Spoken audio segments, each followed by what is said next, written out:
Sa puso ng bawat Ilocano, hindi lang pagkain ang mahalaga, kundi ang pagbabahagi. Isa sa mga tradisyong patuloy na ipinagmamalaki ay ang dasar-dasar, isang espesyal na pakain na inihahanda bilang pasasalamat sa mga biyayang natanggap at bilang paggalang sa mga bisita, kamag-anak at kapitbahay.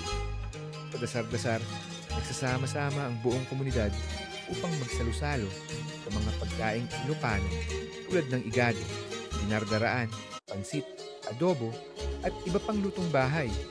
Higit pa sa masasarap na pagkain, ito ay sumisimbolo ng pagkakaisa, bayanihan, at pagmamahalan ng bawat pamilya.